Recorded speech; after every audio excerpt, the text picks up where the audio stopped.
સંઘર્ષ કર્યો એ શિક્ષણ લેતા લેતા સંઘર્ષ કર્યો. તમને કોઈને શિક્ષણ લેતા લેતા સંઘર્ષ નહીં કરવો પડે. તમારા માટે તો બાબા સાહેબે પ્લેટફોર્મ આપી દીધું, પ્લેટફોર્મ બનાવી દીધું. તમારે માત્ર દોડવાનું છે. પ્લેટફોર્મ તો આપ્યું, સાથે સાથે ક્રીમ પણ આપી. પ્લેટફોર્મ તો આપ્યું, સાથે સાથે તમને ચણા પણ આપ્યા. ઘોડાને દોડવું હોય તો ચણાની જરૂર પડે, તો આપણે દોડવા માટે રિઝર્વેશન આપી, પણ રિઝર્વેશન છે અત્યારે લૂંટાઈ રહી છે. જ્યારે ઈડબ્લ્યુએસ ઇકોનોમિકલી વીકર સેક્શન નામનું જે જણસ આવી એ દિલ્હીમાં બેઠેલા દ્રોણ અને દુર્યોધનની સરકારે જે આ લઈ આવ્યા એ પછી આપણા દેશની અંદર ઈડબ્લ્યુએસ એટલે કે સવર્ણોને જે અનામત આપે એવી જે વ્યવસ્થા છે એનો વિરોધ કર્યો હોય કે એના માટે કોઈ આંદોલન ચલાવ્યું હોય એવો એક દાખલો ખરો? આપણી તમારી અને મારી સંગઠન શક્તિ છે, એ સંગઠન શક્તિ છે, એ સંગઠન શક્તિને તમારે ન્યાય કામે લગાડવાની છે કે જ્યારે સંસદમાં બેસી અને બાબા સાહેબ આંબેડકરની વિચારધારાના લીલા લીલા ઉડાડવામાં આવતા હોય ત્યારે સંસદની બહાર જઈને તમે ભેગા થાઓ. તમારી રોસ્ટર સિસ્ટમ આવી તો રોસ્ટર સિસ્ટમ અંતર્ગત તમારી જે સિંગલ પોસ્ટ છે એમાં જે રિઝર્વેશન છે એનો ખાત્મો બોલાવી દેવામાં આવ્યો છે.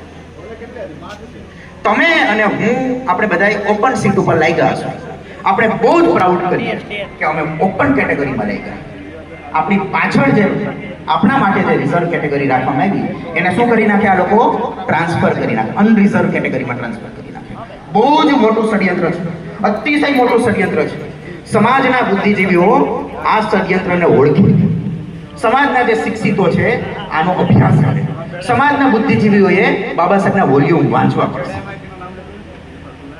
બાબા સાહેબે એની આખી જિંદગીમાં જે બાબા સાહેબ આંબેડકરની રાઇટિંગ અને સ્પીચીસ છે, જેમાં બાબા સાહેબ આંબેડકરે આપેલા ભાષણો છે, જેમાં બાબા સાહેબ આંબેડકરે આપેલા મેમોરેન્ડમ પાઠવ્યા છે, જેમાં બાબા સાહેબ આંબેડકરે સંસદથી લઈ અને જ્યારે બાબા સાહેબ આંબેડકર સંવિધાન સભામાં હતા જે વક્તવ્ય આપ્યા છે, કેટલા પાનામાં પથરાયેલું છે ખબર? મેં મારી પાસે દિલ્હીથી બાબા સાહેબ આંબેડકરના રાઇટિંગ એન્ડ સ્પીચીસની વોલ્યુમનો 17 જે અંગ્રેજી વોલ્યુમ છે 17 એના ભાગ જુદા જુદા છે. એક વખત રવિવાર હતો અને એક કાર્યક્રમથી બરાબર હું અને એ સમયે મને એમ થયું કે બાબા સાહેબે કેટલું વાંચ્યું, કેટલું લખ્યું. હું પાના ગણવા બેઠો, એક ગ્રંથ લઉં એના ટોટલ પાનાનું કેલ્ક્યુલેટર નાખું, 19,800 પાના થયા. બાબા સાહેબ આંબેડકરે તમારે અને મારી પેઢીને ઉજાડવા માટે થઈ અને ઉજળી આવતીકાલનું નિર્માણ થાય એ માટે થઈ અને 1,800 પાના પાથરી અને ચિંતનાત્મક લખાણ કર્યું છે. એ વાંચવા વાળો વર્ગ ક્યાં છે?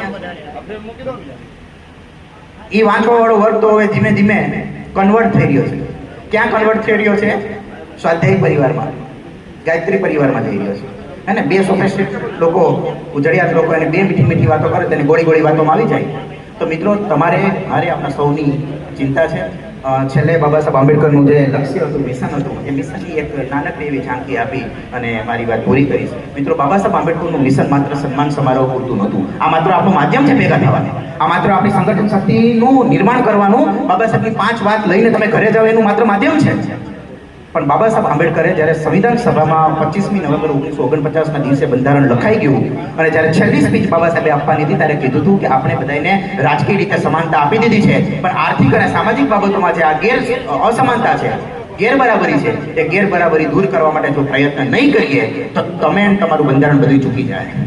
બાબા સાહેબ તો બાબા સાહેબ આંબેડકરની આ મહાન વાતોને આપણે સાંભળવી જોઈએ, કારણ કે બાબા સાહેબ આંબેડકરે એક સમયે કીધું છે કે an idea needs propagation as much as the plants needs watering, otherwise both will wither and die.